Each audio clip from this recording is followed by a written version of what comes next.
तो हमारे पास plasma ball है और प्लाज्मा बॉल के सेंटर में एक टेस्ला कॉइल लगा हुआ है और इस टेस्ला कॉइल से इलेक्ट्रिक चार्ज प्रोड्यूस होता है और फिर वो चार्ज निकल कर बाहर ये शीशे का ग्लोब बना हुआ है उसके ऊपर आता है, ठीक है।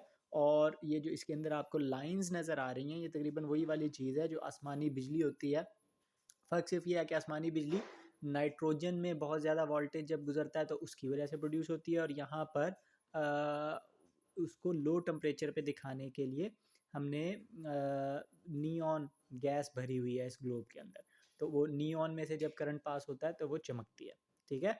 और लेकिन अब क्या होता है देखें कि जब हुरैम ने यहाँ पर ग्लोब के ऊपर अपनी उंगलियाँ लगाई तो उससे सारी जो लाइनें पहले मुख्तलिफ डायरेक्शंस में मूव कर रही थी अब वो सिर्फ हाथों की तरफ आ जाती हैं। ऐसा क्यों हो रहा है? ज़्यादा करंट जो है वो उंगलियों की तरफ जा रहा है इसलिए क्योंकि बाकी तरफ करंट को गुजरने में एयर की रेजिस्टेंस को ओवरकम करना पड़ता है, लेकिन बॉडी में से करंट वेरी इजीली गुजर सकता है और वो आसानी के साथ वहाँ से फिर ज़मीन की तरफ चला जाता है। अच्छा, अब ये दिखाने के लिए कि एक्चुअली यहाँ पर करंट मौजूद है हम पास टेस्टर लेके आते हैं और जब हम टेस्टर को पास लेके आते हैं तो टेस्टर ऑटोमेटिकली लाइट जल जाती है। तो इसका मतलब ये है जी, जब हम इसे दूर लेके जाते हैं तो उसकी लाइट ऑफ हो जाती है। इसका मतलब ये है कि इसमें एक्चुअली करंट मौजूद है। अच्छा, अब हुरैम खड़ी हो जाएं। आपने शूज़ पहने हुए हैं? कैसे पहने हुए हैं बताएं? एक पाँव में या दोनों पैरों में है? एक पाँव में शू है, ठीक है। अब जिस पाँव में आपने शू नहीं पहना हुआ उसको ऊपर कर लें, ठीक है।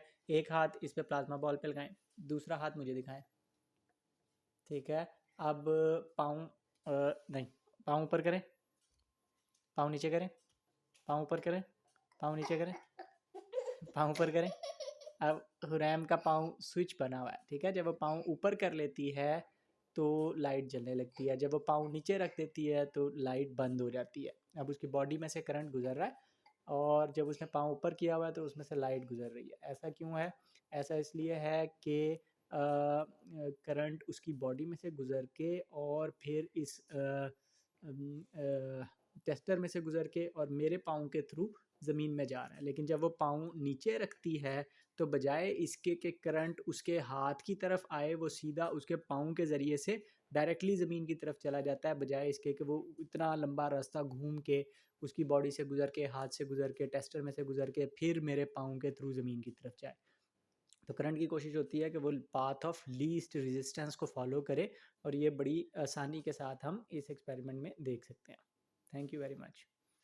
यही चीज़ अच्छा बताने का मकसद ये था कि यही काम उस वक्त होता है जब आपने जिस्म के ऊपर ज़रा पहनी हुई हो या आप बिजली के पोल के पास खड़े हों और आसमानी बिजली गुजरे, तो बजाय इसके कि बिजली आपकी बॉडी में से गुजरे वो ज़रा के अंदर से गुजर जाएगी या वो बिजली के पोल में से या लोहे के खंभे में से गुजर जाएगी, आपकी बॉडी को टच नहीं करेगी। इसलिए आसमानी बिजली जब चमक रही हो तो बेस्ट ऑप्शन ये होती है कि आप किसी ऐसी जगह पे रहें जो ऊंची हो और आपसे बेहतर कंडक्टर हो, क्योंकि बिजली उस चीज़ पे गिरेगी आपकी बॉडी की तरफ नहीं आएगी। Thank you very much.